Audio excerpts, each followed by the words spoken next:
I stood in the living room, watching James walk out with his fancy suitcase. His young girlfriend, Sophia, followed closely behind him. The strong scent of her perfume filled the air, mixing with the dinner I had cooked just hours before. The same dinner where my world fell apart. "You're pathetic, Anna," James said coldly, turning back one last time. "No one will believe your crazy accusations. I made sure of that." He tapped his jacket pocket, where his phone held fake messages and proof to make me look unstable. I didn't say a word. After 15 years of marriage, he expected me to cry or beg. But I just sipped my tea, looking at him calmly. "Nothing to say," he mocked. "No more wild ideas about what I've been doing with our money." Sophie giggled and grabbed his arm. "James, baby, let's go. She's not worth it." I set my teacup down. "You're right, James. I have nothing more to say." His face turned red. He hated when I didn't react. He wanted me to be emotional so he could call me crazy. "Good," he snapped. "My lawyer will contact you. Don't expect much. I've covered my tracks." They got into his expensive car and drove away. I waited until the taillights disappeared, then walked straight to his home office. The room smelled like his cologne. His diplomas hung on the wall, showing off his success as a neurosurgeon. I ignored them and went to his desk. The bottom drawer had a hidden compartment. James thought I didn't know about it, but I did. That's where he kept his secret journal. He wrote down everything. Every lie, every stolen dollar, every way he manipulated me. He was so confident that he thought no one would ever catch him. I pulled out the leather-bound book and flipped through the pages. One entry stood out. "Anna's getting suspicious. Told her she's been forgetful. Maybe she needs a doctor." She believed me. So easy to make her doubt herself. I had already seen these pages before. I had copied every single one and sent them to my lawyer. While James was busy making me look crazy, I was quietly collecting proof. Another entry caught my eye. "Sophia is perfect for my plan. She thinks I'll build a life with her after I leave Anna. Poor girl has no clue she's just a pawn. Once I get the hospital board position, I'll need someone better for my image." I closed the journal. James had spent years gaslighting me, convincing me I was wrong about his lies, making me doubt what I saw. But he had made one big mistake. He underestimated me. My phone buzzed. A message from my lawyer, Margaret. "Everything is ready. He accessed the accounts just like we predicted. Are you ready to proceed?" I looked around the office one last time. Soon, James would try to take money from our joint accounts, only to find them frozen. By morning, the hospital board would see proof of how he stole funds, and Sophia, she would realize James had been lying to her too. "Yes," I texted back. "It's time." I opened the safe behind his expensive painting. Last month, James had changed the lock code, thinking I wouldn't notice. But I had secretly recorded him entering the numbers. Inside the safe were more documents, proof of stolen money, fake hospital records, and secret offshore accounts. For years, James had tried to break me, but every lie only made me stronger. Now I finally had the truth, and I was going to use it. Another text came in, this time from Detective Torres. "Got your evidence. Very thorough. Ready when you are." I smiled. James thought no one would believe me. He was about to find out how wrong he was. I heard cars pull into the driveway. Through the window, I saw Margaret step out of her car, followed by Detective Torres. It was time to show the world who James really was. I gathered the journal and the files, ready to hand them over. James thought he was walking away free, but he had actually left me with everything I needed to take him down. The doorbell rang. It was time to finish this. The next morning, I sat in Margaret's office, watching James's carefully constructed world crumble through a series of increasingly frantic text messages on my phone. "What did you do? The accounts are frozen. Anna, fix this now. You have no idea what you're doing." Each message grew more desperate than the last. I set my phone aside as Margaret spread the journal's contents across her desk, her experienced eyes scanning each damning page. "This is extraordinary," she said, adjusting her glasses. "Not only did he document the hospital fraud, but he also detailed every step of his plan to discredit you. Most people trying to commit fraud don't create such a thorough record of their crimes." I smiled faintly. James always thought he was the smartest person in the room. He wrote everything down because he never believed anyone would find it, let alone understand the implications. Well, his arrogance is our advantage, Margaret replied, holding up a particularly detailed entry. Look at this. He even recorded the exact amounts he transferred to his offshore accounts. Makes our job much easier. My phone buzzed again. This time it was Sophia. James is freaking out. What's going on? He says you're trying to ruin him. I ignored her message. She'd learn the truth soon enough. Detective Torres entered the office, carrying a thick file. Mrs. Parker, we've verified the offshore account numbers from the journal.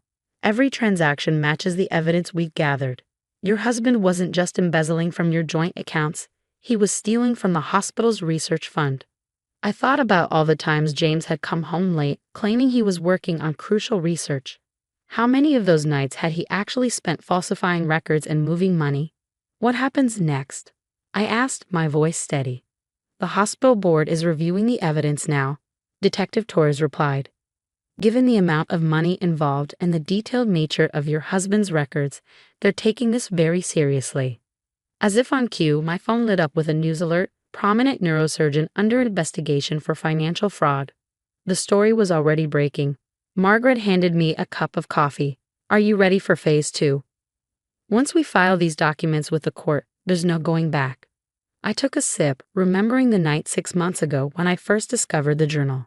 I'd been looking for a missing earring in his office when I found it, hidden away in that false drawer. Reading those pages had been like having every suspicion, every doubt I pushed aside confirmed in black and white. I'm ready, I said firmly. File everything. The next few hours passed in a blur of activity. Margaret's team worked efficiently, submitting document after document to the courts. Each piece of evidence was another nail in the coffin of James' reputation. Around noon, my phone rang. James's mother, Eleanor. Anna dear, her usually imperious voice trembled slightly. Please tell me these horrible stories aren't true. The hospital called James in for an emergency board meeting, and now I'm seeing all these dreadful news reports. Have you asked James about it? I kept my tone neutral. Eleanor had always favored her son, dismissing any suggestion that he might be less than perfect. He's not answering his phone, she admitted. And that girl he's been seeing, Sophia, she's making quite a scene at the hospital, demanding to know what's happening. I almost felt sorry for Sophia, almost. Everything will become clear soon, Eleanor, I said quietly. Just prepare yourself. As I ended the call, Detective Torres returned with an update. Your husband's trying to access the offshore accounts. He's getting desperate. And Sophia? Left the hospital in tears after security escorted her out. Apparently, she was threatening to expose some of his secrets unless he paid her what he promised. I nodded, unsurprised. Sophia had always struck me as more calculating than the besotted girlfriend she pretended to be. The afternoon brought more developments. The hospital board had suspended James pending investigation. His carefully cultivated reputation was unraveling faster than he could spin new lies. Finally, around 4 o'clock, he appeared at Margaret's office, barging in unannounced. He'd lost his usual polished appearance, his shirt was wrinkled, his hair disheveled. You vindictive witch, he snarled when he saw me. What have you done?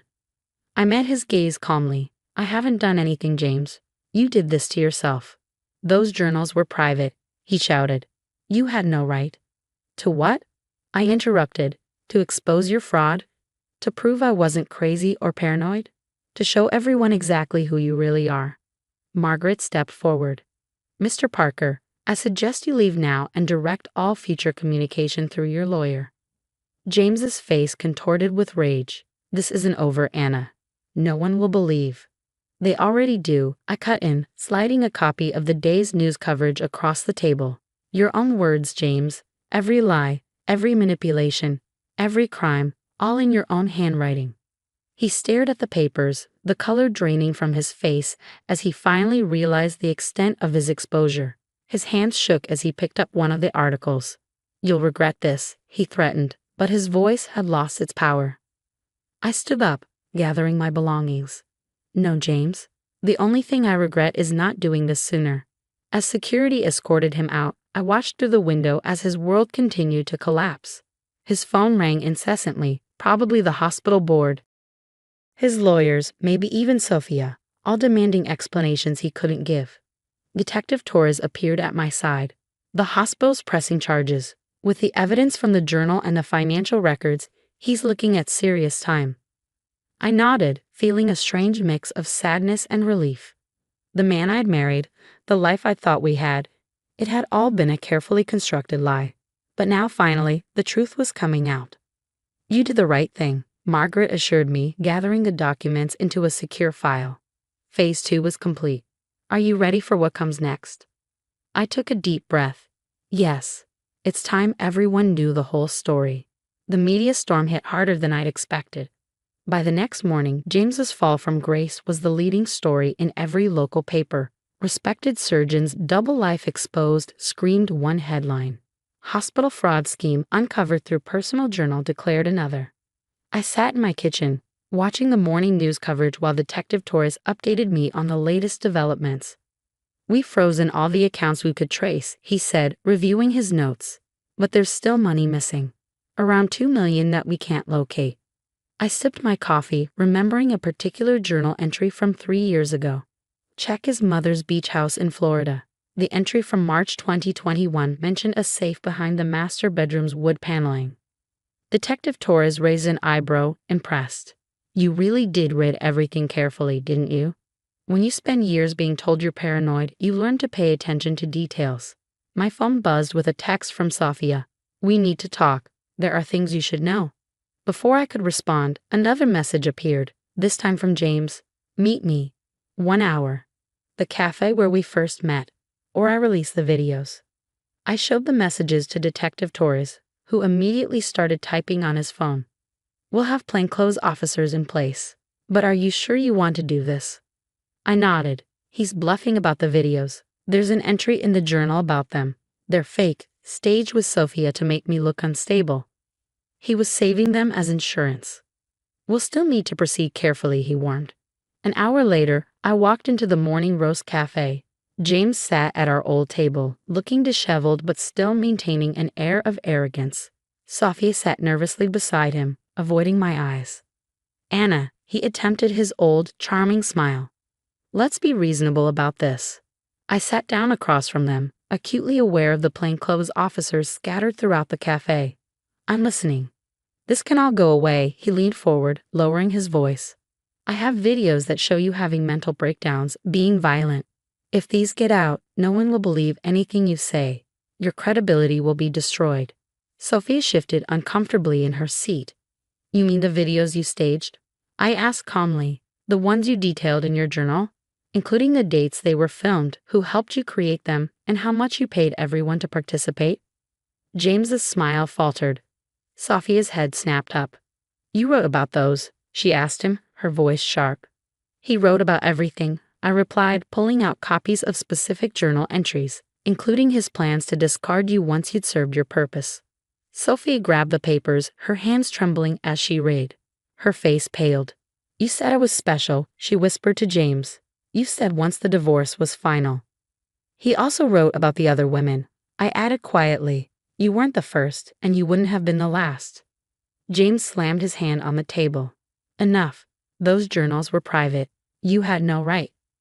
Actually, Detective Torres appeared beside our table.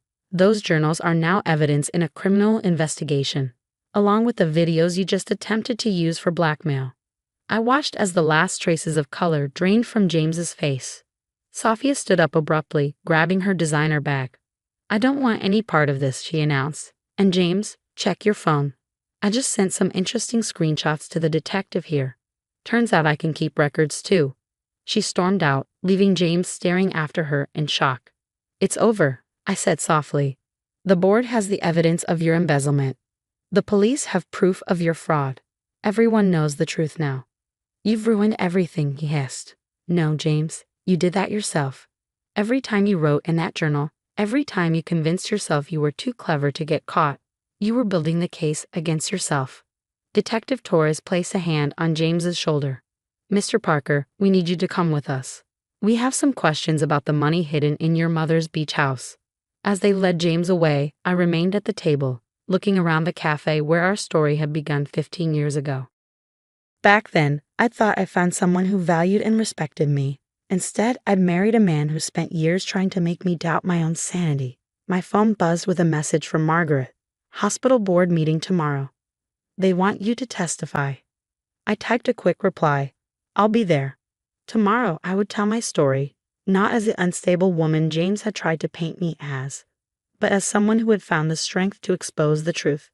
And I had his own words to back me up, every step of the way. The journal that was meant to document his triumph had become the instrument of his downfall, and there was a certain poetry in that. The hospital board meeting was held in a stark conference room, its walls lined with awards and accolades, many of them bearing James's name. As I prepared to testify, I watched them take down his framed achievements one by one. Mrs. Parker, the board chairman began, "We've reviewed the evidence you provided, but we'd like to hear from you directly about what you discovered." I opened the journal to the first flagged page. It started 3 years ago. James began documenting discrepancies in the research fund accounts. At first, small amounts, 10,000 here, 20,000 there. But it grew. The board members listened intently as I walked them through James's detailed records of his fraud. Every transaction, every falsified research report, every manipulated budget, all meticulously documented in his own handwriting. The total amount, I concluded, comes to just over $4 million. Most of it has been recovered from various accounts, including the safe in his mother's beach house. The chairman removed his glasses, rubbing his temples. And the personal elements, the attempts to discredit you?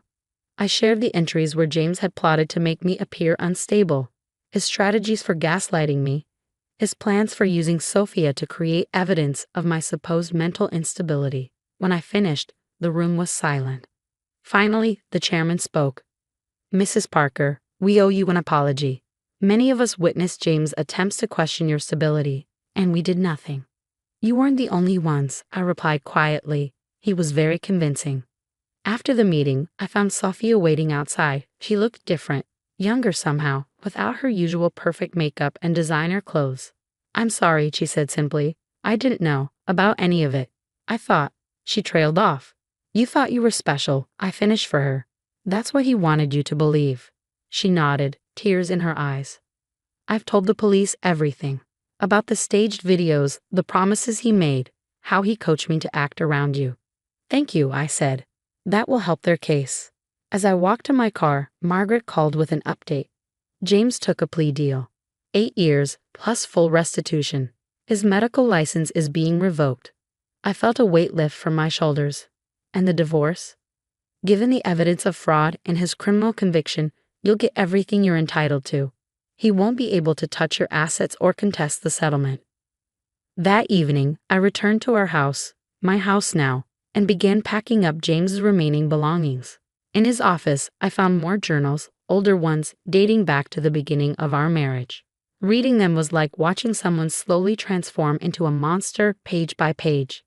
The early entries showed ambition tinged with arrogance. Over time, that arrogance grew into something darker, more calculating. My phone buzzed with a text from Eleanor, James's mother. "I found more documents in the beach house safe. I'm giving everything to Detective Torres. I'm so sorry, Anna. I should have seen who he really was." I set the phone down and continued packing, coming across photos from happier times, our wedding, vacations, hospital galas. In each one, I could now see what I'd missed. The calculated look in James's eyes, the way he positioned himself to be the center of attention, how I seemed to fade into the background. But I wasn't that person anymore. 6 months later, I stood in the newly renovated living room of my house. Gone were the pretentious artworks James had insisted on, replaced by pieces that brought me joy. His dark leather furniture had been exchanged for comfortable, bright pieces that made the space feel like home. Detective Torres had become a friend, stopping by occasionally to update me on the case's final details. "The last of the money has been recovered," he told me during one visit. "The hospital's research fund has been fully restored." "And James?" I asked. "Adapting poorly to prison life, from what I hear, keeps insisting everyone's conspiring against him." I thought about the journal that had started it all, now safely stored as evidence. He never understood that his biggest enemy was himself. Margaret called with one final piece of news. "The divorce is official. You're free." Free, the word echoed in my mind as I looked around my home. Free from the gaslighting, the manipulation, the constant self-doubt. Free to be myself again. I started volunteering at a support group for victims of psychological abuse, sharing my story to help others recognize the signs I'd missed for so long. Some of the women there had similar stories of manipulation, of carefully documented lies, of the strength it took to break free. My phone buzzed with a message from Sophia. Testified against James today. Thought you should know, he still doesn't get it. Still thinks he's the victim.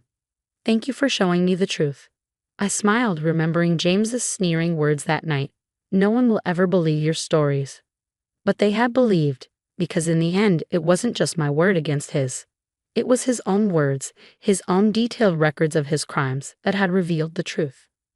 I walked to my bedroom window, watching the sunset paint the sky in brilliant colors.